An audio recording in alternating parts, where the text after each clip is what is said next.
We all know that parents will do anything for the safety of their child. But what would they do at first place in order to have this child? For some couples, it can be a simple and joyful experience. But to others, it can be a painful, frustrating and distressful process. The numbers of infertile couples in the world are astonishing.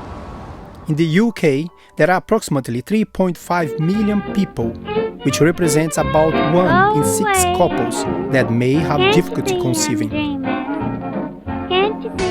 In the USA alone, there are 7.3 million people, a number larger than the whole population of Hong Kong.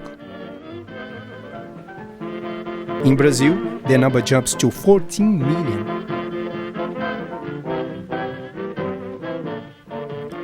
The World Health Organization believes that there are between 60 to 80 million infertile couples in the world. What is available out there to help those 80 million people fulfill the dream of being a parent? Since 25th of July 1978, millions of infertile couples in the world found out that there is hope and they can still pursue their dreams of becoming parents. Thanks to the British researcher and pioneers of in-vitro fertilization, Patrick Steptoe and Professor Sir Robert Edwards, who faced the opposition from religious leaders, politicians and scientists, who believed the technique was unsafe. You are about to see a historic birth following in-vitro fertilization. This lady is 31 years old, infertile for 9 years, with diseased tubes. The research almost came to an end as the UK Medical Research Council refused to fund the project. But an anonymous donor stepped forward to help, so they could carry on, and after more than 100 efforts, which only led to short-lived pregnancies, they were able to deliver the first test tube baby in the world, Louise Brown. I am now handing the baby to Dr. Edwards, whose brains, skill and perseverance has made this birth possible. He started this work some 20 years ago and has concentrated a great deal of time and energy into the project. Now, over 3 decades have passed, and Louise Brown is not the only one who brought joy to her family. 5.5 million people have been born by IVF, accounting for 2 to 3% of all births worldwide.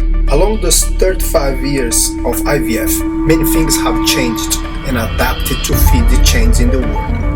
For instance, in some countries, same-sex couples and single parents are now able to have their own child. In some others, there are no age restrictions and a 66-year-old woman can be a mother. But has everyone benefited from the change? What drives a woman to be a surrogate mother? Loving kindness or profit?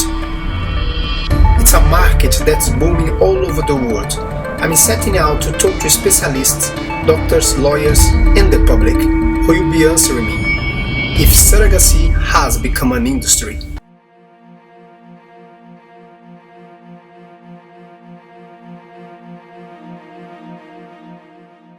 I tell you that there's a surrogate clinic about to be opening in London, paying about £100,000 for any surrogate mother. Would you consider to be a surrogate mother for a stranger?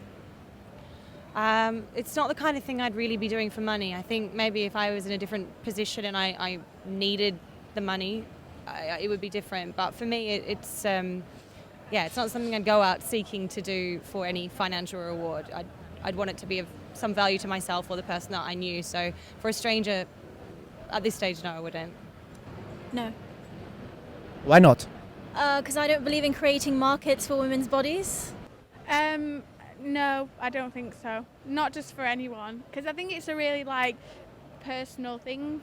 So doing it for money, that wouldn't really bother me. So I think This technique is still in its beginning phases, and there are some problems remaining to be solved.